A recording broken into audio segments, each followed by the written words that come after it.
in the next hour or two, okay? I'm just doing one or two things, and I'll be there. All of my love, darlings, okay? And let me just take this bag away from here. Put this one there, yeah. Boom. Hello, my darling Fumi Nation. How are you? How are we? My name is Fumidesaluvold. For those of you that are stopping by for the very first time, you're so very welcome indeed. Are we living and loving the fit? Are we loving it, my darlings? This is a faux leather scarf from Zara. This, my darling, is a faux leather shirt from H&M. The belt is also Zara. I remember, and the pants are also Zara. This is autumn, winter, fall 2023. When I tell you, Zara ambassador, so I just said, let me go and see what they have out there. And it's so soft. That's what I like about it. It's just so soft and it kind of works. And I was like, yes, baby. For the shirt, I just feel as if I'm Elvis. I really do feel like I'm Elvis. Anyway, my darlings, how are you? How's everything going? Is it cold wherever you guys are? Because we have fumigation all over the world.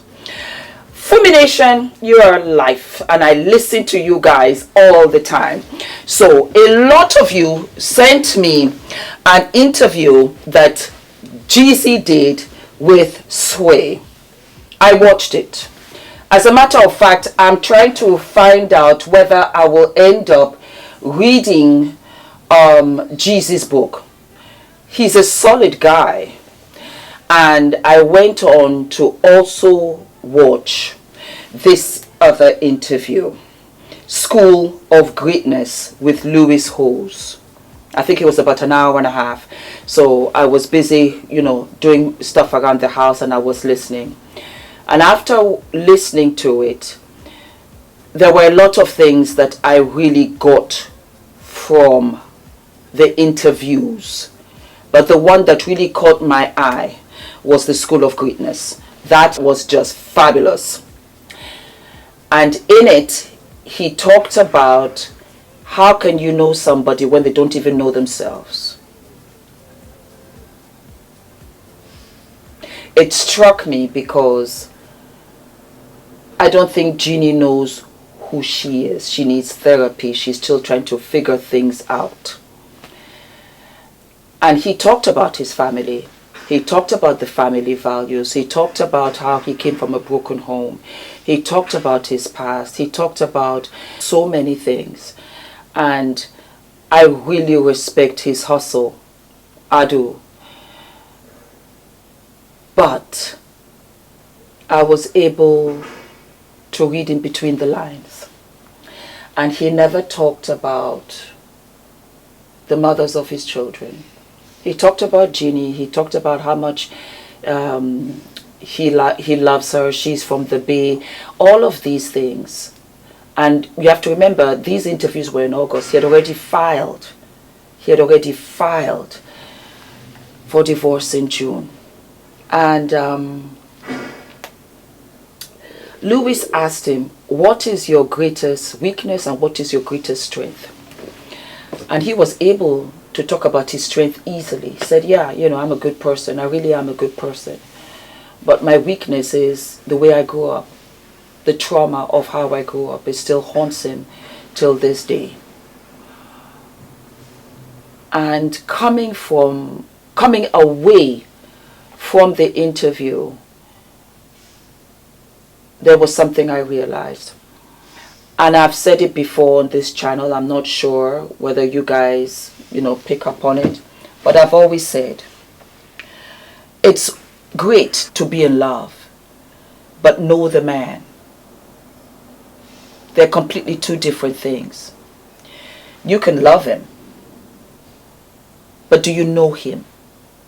To know that he would want to be here with you.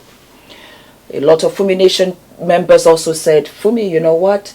You can't run after somebody who don't want you. And I think because of the nature of what Jeezy used to do in the past, he can separate a whole bunch of things. He can love you, and he can also love you from a distance. I am all for keeping the family together if there's no violence, if it's not one-sided, it has to be two people that want to get together. That is why I've been advising Jeezy. That's why I've been advising Jeannie. I don't think Jeezy wants to go back to Jeannie. From these two interviews, specifically from School of Greatness, I don't think so, sis. I don't think he's going to come back, Jeannie. I don't think so. I don't think so. I think that he really thought about this in his mind, the way it processed. And he just thought, you know what, there's no hope for this, which is sad. He's not prepared. He is not willing, my darling. For whatever reason, he's not willing to push this relationship. It was a fabulous interview, fabulous interviews. And I think that where people or camps have come out and said it's about family values, it's about not one thing but a couple of little things, let's be reasonable. Really, really, really, let's be reasonable. How can those things break a relationship? How could they? That's therapy. That's sitting down and talking and saying, you know what, I really don't feel like this. It cannot just be that. It's something that we don't know about. It really is. It really, really is something else. And that's how I came to the conclusion that brother is not coming back to Jeannie. And if that be the case,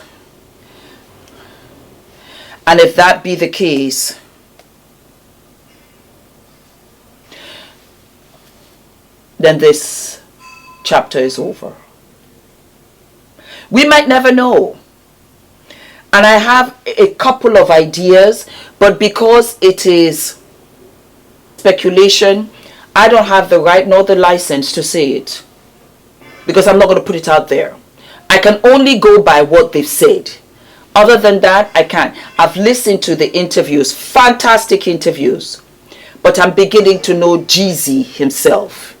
And Jeezy is a whole other web, complicated, funny, wonderful, determined, humble, hard worker, dedicated, passionate, cold, unforgiving, calculating,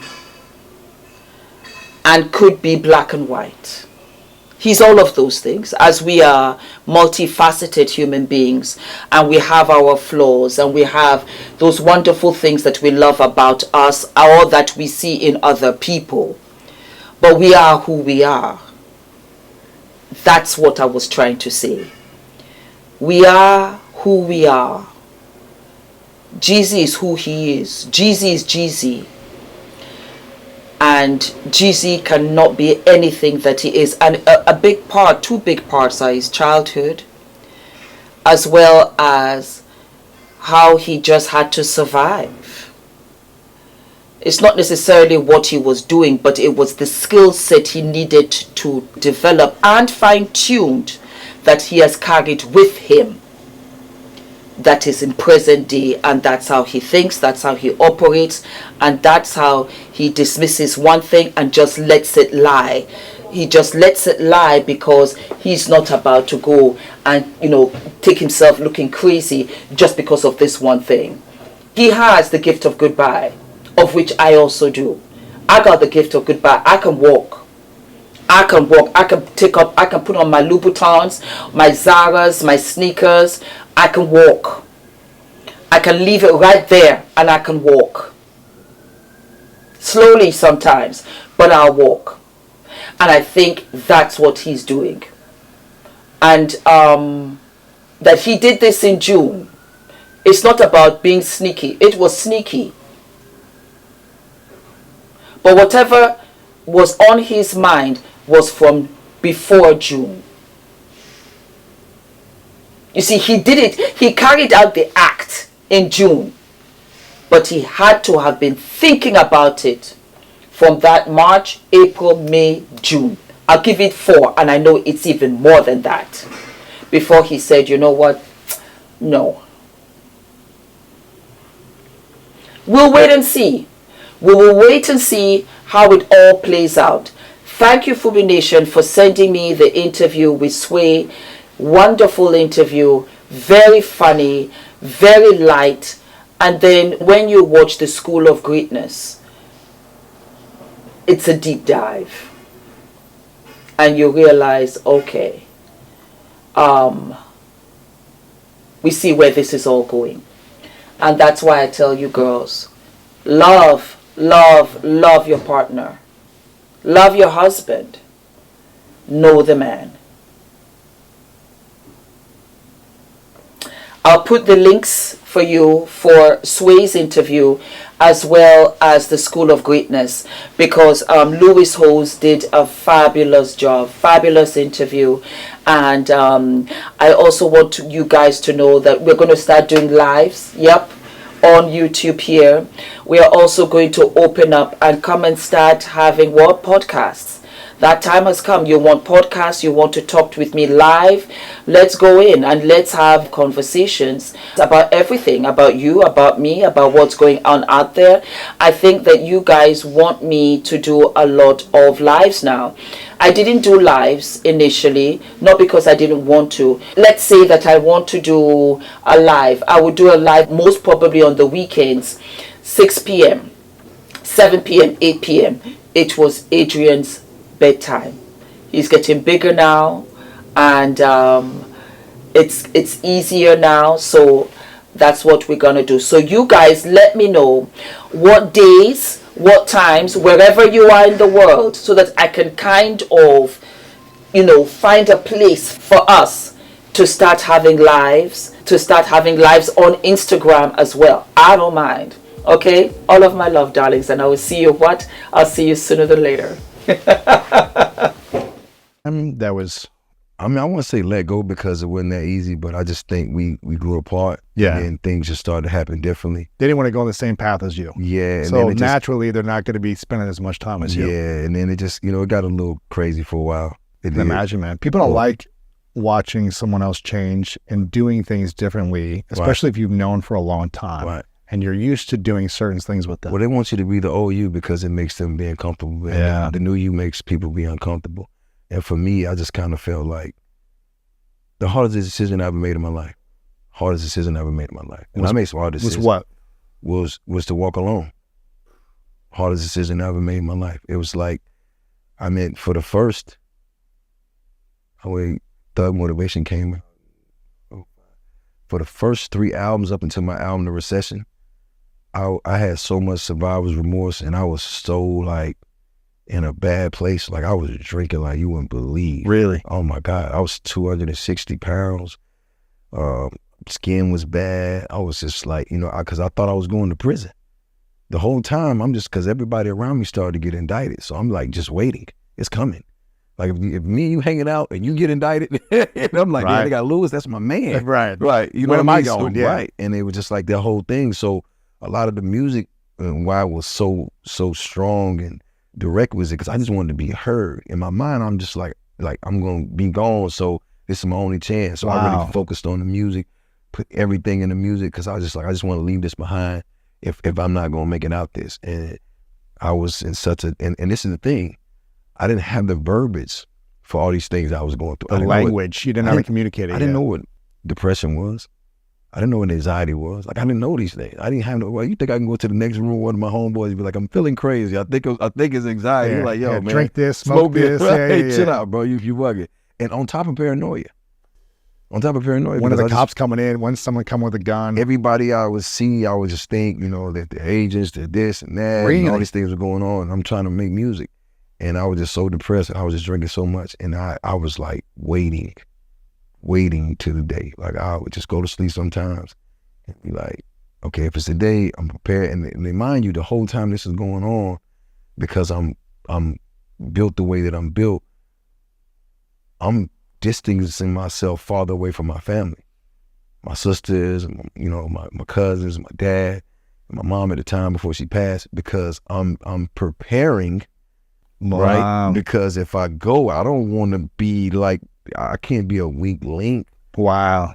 You know, because I miss the outside of my mom, my family. So I'm mentally distancing myself from them, because I don't want that to affect me if I got to go to prison. Holy cow. All that's going on. And it was one day I never forget, I started to work on the recession, and I was dealing with this young lady. We had this breakup. It was public. She was a public person. We had a breakup. And I just went in the studio the same night, and I didn't come out until I worked the recession. And what I was doing was, I was reading books. This is something new for me. What year is this? This was 08? 8. Okay. 07, going into 08, right? Reading books. I was watching the news. I was working out. Now I'm in the gym. I don't know how to work out because I don't like to be told what to do. So I ain't want to go with a trainer. So now I'm YouTubing videos. You know what I'm saying? You know, YouTube was my best friend, and I learned how to eat clean, you know, how to stay hydrated, because I wasn't drinking water for like, I go months without water. Oh my gosh, man. Yeah, it was Cristal. Oh my gosh, man. Cristal and Waffle House, that was it. That was my diet.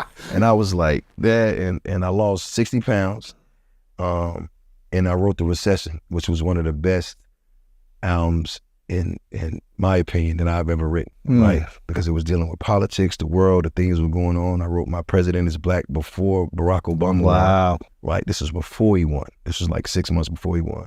And then he won, so that made that song go even crazy. I had Put On with Kanye West. This was the first verse that he did since his mom passed.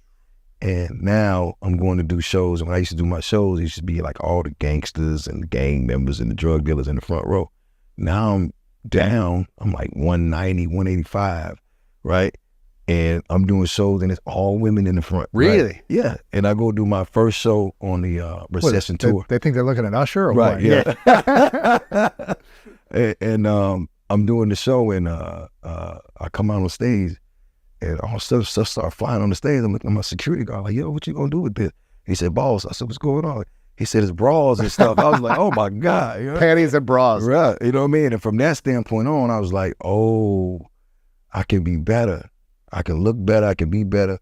And this is when I came into stardom. This is when I gave myself, this is the first time, my third album was the first time in my whole career where I said, you are a bona fide star. You have to go out here and you got to do what you got to do. And you can't worry about your past. You have to be what you've become. And that's when I fell into like Jeezy, right? Wow. That was the first time I felt like I was worthy. And then, really? Yeah, because before then, I'm thinking it's a fluke. You know, I'm like, you know, I'm selling a few records, but it ain't the type of money I'm used to. Let's talk about that. You know what I'm saying? And how long was it really gonna last? You know what I'm saying? And you're not even really an artist, so, you know, you can write a hit album and be talented and can't write another one. Right. A lot of people do that. Right. So now I'm starting the process there, because I'm like, okay, I got one. What happens now? You know? So now I'm trying to stay in the studio, but I'm not living the same life that I was when I was writing these records. Right. Because now I'm transitioning, so I'm seeing things different. And, you know, nobody wants to hear that. So what are you gonna do? Right. How many people in the music business that you interact with truly believe that they're worthy of love and peace and success? I can't really speak, because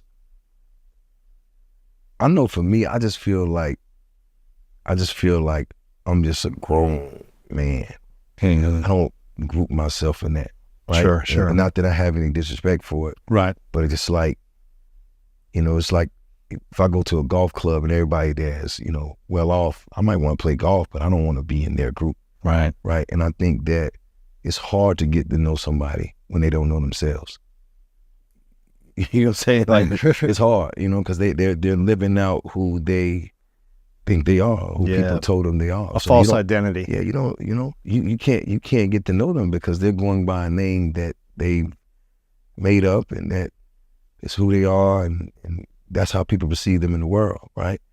And, you know, not to say that anybody's a bad person, but it's almost like you go to a wrestling match, you got to know the Undertaker ain't the Undertaker at home. Right. You know what I'm saying? You got to know that, right? But I think that's different, because I'm Jeezy at home. I'm Jeezy every day. Like, it ain't got nothing to do with the music. The music just happened to be a part of what I'm doing. So, I mean, the music, you said this earlier, you never trying to be an artist. You were never trying to be a musician, an artist, or rapper. You weren't trying to. I love the music though. That was the thing, because I learned, and I talk about that a lot in the book, I learned a lot from like Tupac Shakur, because he had morals and values before I knew what they were. He stood for something.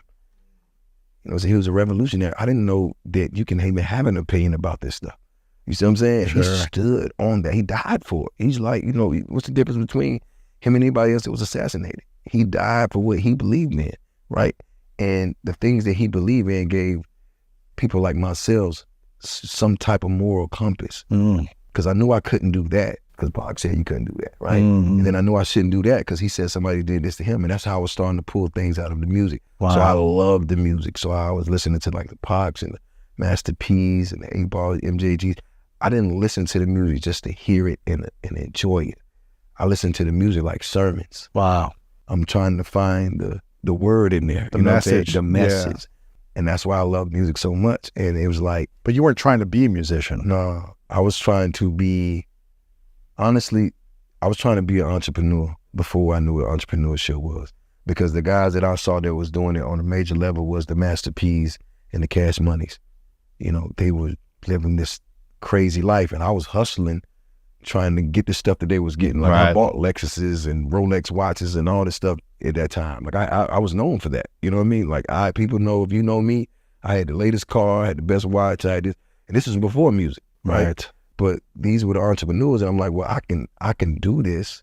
I just got to go find some talent. So I was. So you're trying to be the label. You were trying to find the talent. I was dealing with some guys out of Florida that I was kind of getting some money with, and in the streets, and they had a record company that they was building, right? And we went like to this Black Spring Break in Daytona or something. They had like the Winnebagos and the cars with their stuff on, their t-shirts, and I was just like, I could do that. So I went back to Georgia, bought a studio, went to the neighborhood, got some artists. There wasn't artists, there was the homies, you know what I'm saying? Got artists, and, you know, put everybody down. My man was with me as well. And we put everybody in the studio, and we was trying to make records, and we was trying to get our name out there, and it just didn't go that way. And then the charges came down, people started getting real time, so on and so forth. And now we stuck with this studio with no artists, and everybody like, well, look, you really lived the life, you might as well talk about it. Wow. Right? I was a little reserved because I'm already, again, good over here. The last thing I want to do is go over here and look corny. Right. Or because I don't really truly have talent. Like, I'm not writing songs every day. However, when I went back to my childhood, I had to realize, my wife is going to kill me about this, but it was a girl in my class when I went to school in Hawaii, right? And she was different ethnicity or whatever. And I was just like, wow, you know, because I had never seen, this is my first time out of the hood. Like, I've never seen this, right? So I'm like, so I started writing her poems. And then the more I wrote her poems, my dad would come in like, what are you doing? I'm like, I'm writing another poem. He's like, man, come on. So I wrote her poems like every day, and then she ended up becoming best friends and of course girlfriend with him.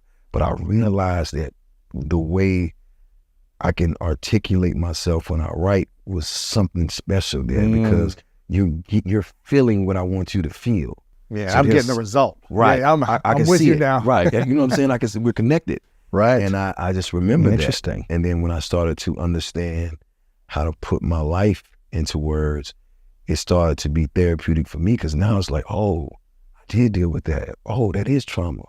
Wow, I did go through that. How did I overcome that? And now I'm putting it in my music, and that's why my music has always been about motivation. It's been about inspiration. It's been about, how can I help you with my pain? How can I prevent you from feeling what I felt? And even if you do, how do I make you feel like you're not alone in this? Right. And that's where the music came from. Because if you go back to Pac, thug life was a movement. But if you listen to it, you think it's about killing and robbing. It's not. It's about standing for something, right? Yeah. He just made it make sense to us. Sure. Because we all feel like we was living the thug life, right? Wow. So I came back, and my first album was Thug Motivation, because I wanted to set it up like a class. Right? That's cool. This is something you sit down and then my second album was The Inspiration, right? And then my third album was The Recession. So look at the, you know what I'm saying? And the crazy thing is, I got the recession from being in a room with these guys. I went to this little private dinner, and I'm in a room with all these guys that got all this money, and they were so concerned They was like, you know, the recession is coming. I'm thinking about selling this and doing that, and I got to get rid of this business. And I'm going like, you guys got a lot of money. Like, what are you worried about? And he's like, do you know what a recession is? I'm like, yeah, but I didn't. So I went back and Googled it, and I'm like, huh. So I'm asking questions now. What happens with this? How does this happen? So when I wrote The Recession, that was me running back to tell the culture what I just learned. Because we know what a drought is. A drought on the street meaning ain't nobody working. Yeah. But a drought on the money is totally different. So that means there's no money nowhere. Wow. Right? So if you think you're living bad now, you're going to live even worse. Right? So that was my intentions when I wrote The Recession, to tell people what was going on. And I just caught that moment in time where it hit, and that music was like the soundtrack for what everybody was going through. And it was the recession. Right. Yeah, and it just, right when I dropped it, that's when they announced it. And it was huge. When I say huge, it was crazy. And every interview I did after that, I started to really notice again, hear those words. Because now I'm writing about what I'm learning instead of just what I'm doing, and I'm putting it together. And now my interviews are different. Like, people are asking me real questions. They're not asking me, well, what's up with Lil Ray Ray? It's like now, like, so what do you think about the president? Have you ever met him before? Right? And I got to tell you a crazy story about that too. So my past, so I thought,